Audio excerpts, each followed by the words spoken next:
Hey guys, it's Kevin again, and this is going to be another classic movie for you guys. Now this time, the movie I'm reviewing to you guys is actually not a movie that I saw on Netflix or HBO Go. I have been searching everywhere for this movie. Like, I've been going crazy looking for this movie, and I finally found it in this pack right here. It has 3 movies, all of which I will be reviewing to you. But the one I'm going to be reviewing to you today is the 1990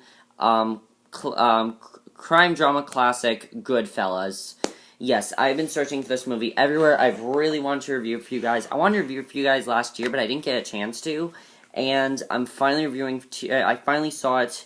Tonight. I actually just finished watching it, and overall, Goodfellas is not only my favorite classic movie that I've reviewed for you guys. Not only is it my favorite Martin Scorsese movie, it is possibly one of my favorite movies of all time. Like, it really is as good as everyone says it is. Like, I've heard everyone say, oh, Goodfellas is such a good movie, you gotta see Goodfellas. Goodfellas is such a good movie. And now I know why it's so good, because it really is fantastic. Now, the story of Goodfellas is pretty simple because it's actually based on a true person. It's basically the life of Henry Hill.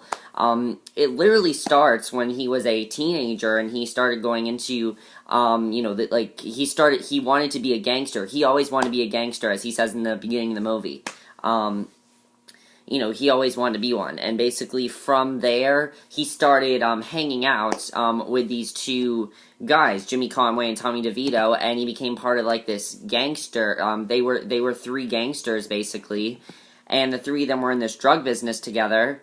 And basically, it's just like his life from the early 1950s to like the early 1980s, and that's basically what the movie is about. Chronicles his life, and that's pretty much what the movie is about. And I really enjoyed the movie because I thought this movie was fantastic, and I absolutely loved it. As I said, it definitely is my favorite. Now, the first thing to talk about this movie is, the acting. The acting in this movie is just wow. This is amazing acting. I mean, there were awards here. I can see why everyone loves it. But let's first get to the acting. There are mainly a whole bunch of people I could talk about, but we're only going to talk about a few people. First of all, Ray Liotta plays the main lead, Henry Hill. He is amazing in the movie. He narrates the movie. I don't know if he gave a good portrayal of Henry Hill, because I don't know the real Henry Hill in real life. I don't know what he sounded like or anything, but all I know is that he did a very good job. Like, he was really, really awesome in the movie. He was did a very good job narrating the movie. I really enjoyed his character. His transformation in the movie was also really good, seeing the different hairstyles he wore, the different type of ways he thought, the different type of, like, lifestyles he went through. I really enjoyed his character because of that. Like, he was definitely very, very good in this role. I really enjoyed his character a lot. He was really, really good.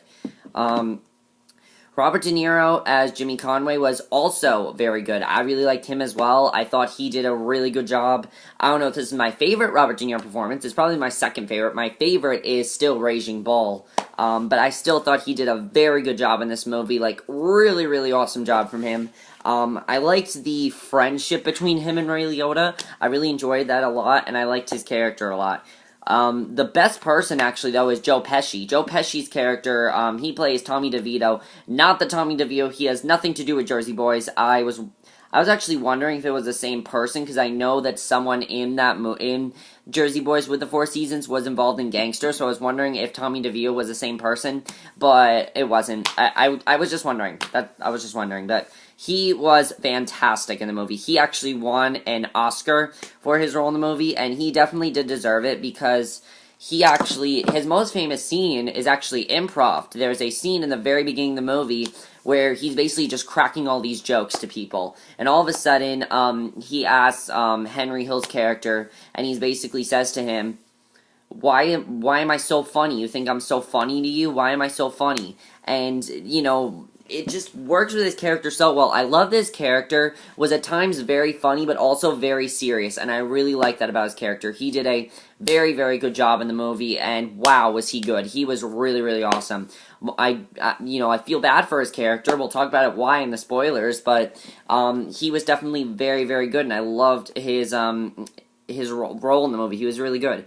Now, the person that I did not expect to have as much development or a bigger role in the movie was Lorraine Bracco. She played Henry's wife for most of his life, Karen. Now, I did not expect her to have as much as she did in the movie. Like, the first half of the movie is actually a romantic movie. Like, some of it, like, I'd say, like, the first half of the movie, about 20 minutes. It's a lot, it shifts to Karen's perspective, and I thought that was really cool. A lot of times when we see Karen, it actually goes to her perspective, and I did not expect that to happen at all in the movie. I thought that was really cool the way they did that. I liked that it was just kind of like, I thought she was just going to be a girl that was involved in his life that we see for a couple scenes. But no, she was as big as a role as Robert De Niro and Joe Pesci were. Like, she was definitely very, very good in the movie, and I really enjoyed her character. What I felt bad about for her character was that she really did not want to be involved with the gangster life, but she loved him that much that she just couldn't leave him. She wanted to be involved because she loved him so much, and she knew that part of loving him had to mean her staying with him in this gangster business, even though she didn't really want to be a part of it. I like that about her character a lot. Like, that was really good. Paul Sorvino as Paulie, he is sort of the guy that started the whole gang. Not really this one that started, but he's also in the gangster business. He is fantastic. I really like his character in the movie. He was very, very good in the movie, and he was really, really good. And I think that's really all the people I'll talk about. Samuel L. Jackson does have like a cameo in the movie, but there's really not much to say about his character. Now, let's get to the directing of this movie. The director in this movie is Martin Scorsese, and wow, I mean, Martin Scorsese really is the guy to do these sort of period pieces. He is fantastic at them, because you really feel like you're there. You really feel like you're there. You really felt like you were there. I really felt like I was there. When it's in the 1950s, you're playing the right kind of music. You're playing the right kind of music to listen to. The popular music in the 1950s. They reference popular things in the 1950s, 1960s, like, things look right. Like, he was great at directing with the period pieces, and, like, the way the sets were beautiful in this movie. The sets were gorgeous in this movie. I love the sets. They were definitely very good. And he did a very good job directing this movie. I've only seen a couple other movies of his. This is by far my favorite movie I've seen of Martin Scorsese so far. He is hands down one of my favorite directors, like, really, really good. I really enjoyed his directing in the movie. Like, that was definitely one of the best parts of this movie, was his directing. And I loved his directing. I couldn't get enough of it. He was just really, really good with his directing. What I love about his directing is he really gets into, the period piece. Like, the way he does it is that if he does a period piece, the period piece is actually a character of its own. As I said, when we're in the 50s, they're playing the right kind of music in the 50s. When we're in the 60s, they're playing popular music. By the way, fantastic soundtrack in this movie. This movie has fantastic music. That's one of the other great things about this movie, is the score. The soundtrack is fantastic in this movie. The cinematography is great too. The editing is really good. This movie is actually quite long. It's 145 minutes, but it goes by like that. That's how good this movie is. And this is definitely my favorite gangster movie I've seen. It's my favorite mafia movie I've seen. The thing is that because it's not really just a gangster movie, it's a movie about Henry Hill's life. And with that, as I said, there's a lot more. There's just as much as the gangsters as there is with things with his wife, which I really enjoyed. I like seeing the scene where him and his wife went on their first date together. I like seeing the scene with how they got together. I like seeing the scene where we, saw them at Christmas time with his kids. I like seeing that scene because it was fun to see, and I enjoyed that. But now we're going to get to some spoilers for Goodfellas. If you guys have not seen the movie, which I'm sure many of you have because it is an extremely popular movie, don't watch this, but if you haven't, don't go watch this review in case you have not seen the movie. After you watch Goodfellas, then go back and see this movie. Alright, now this movie had some very surprising twists, in my opinion. Now, again, what's great about this movie is Henry Hill is not really a guy we know very well. That's one of the things I love, because I didn't even know who Henry Hill was. I didn't know he was based on a real guy prior to this. I thought it was just a character that Martin Scorsese wrote, but nope, it was a period piece. And basically, as we know, Joe Pesci's character, what was his name? Tommy did get shot, which was really sad, honestly. I felt bad for his character. He thought he was going to be made into the Mafia. He thought he was going to be an official part of the Mafia, and they lied to him, and they then shot him. But honestly, it was his fault because he shot that guy, so that was basically their revenge. So, even though I felt bad for his character, he kind of did that to himself. So, yeah, I thought that was definitely a very big thing. Of course, then as we know, what ends up happening is that in the then we go in the 1980s, which when it gets really crazy. Henry becomes a nervous wreck and everything. And that whole scene with him smuggling the drugs, with the cocaine and everything, and his wife trying to hide the cocaine, flush down the toilet, that was one of the most intense scenes in the movie. And, wow, that was a really intense scene. I did not expect that scene to be as intense as it was. It was extremely intense, and I really liked that about the movie, which was how intense it was. It was extremely intense, and I really liked that a lot.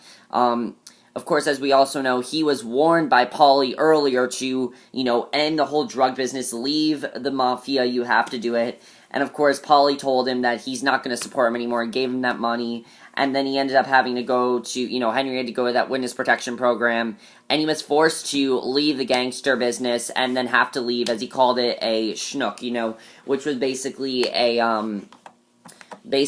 what a schnook is, a regular person. That's what he had to do. He couldn't be in the gangstership anymore, the gangster business anymore, which he was kind of pissed about, which, honestly, I feel bad for him, but at the same time, yeah, but as we know, nowadays, he and Karen did split up, which I kind of suspected would happen in the movie. I'm not surprised that happened, because I saw that coming in the movie. As we know, Paul also died, which is really sad. Paulie died. Jimmy was serving a 20-year to life sentence. Now he's been released. I don't know if he's still alive, but Henry was also, arrested, but he's been clean since 1987. I don't know if these people are still alive today, but it's going to be interesting to see that. I wonder what they're doing today, if they're still alive today. And, that's one of the interesting things, is that the movie is actually more interesting now, because it tells you stuff that's already happened at the end of the movie. So it's like, okay, so what are they doing now? I'm interested in finding out more about them. In fact, I'm gonna look up some more stuff about them when I'm done with this review. Maybe not when I'm done with this review, but in the future I will definitely look up stuff about them, because I'm interested now. But overall, I love Goodfellas. I thought it was an amazing movie. I definitely wow, such a great movie. An amazing, you guys definitely need to see it. It is by far one of my favorite movies of all time, and also my favorite of the classic movies I reviewed for you guys. I did not expect to love this movie as much as I did. I expected to love it, but not, make it one of my favorite movies of all time. It is that good. I highly recommend you guys check it out. Also, it works very well if you've never seen any other Mafia movies. This is definitely a good movie to watch. If you guys don't like Mafia movies, you'll still like this, because, as I said, it's not really just a gangster movie. It's extremely violent. I forgot to say that as well. It is extremely violent. It is hard to watch, but it is a very good movie, and I highly recommend you guys check it out. Alright, so that's my review for Goodfellas. I hope you guys enjoyed it, and I'll see you guys in my next review, which will be for either Orange is the New Black or another classic review. So I'll see you guys for that. Okay, bye.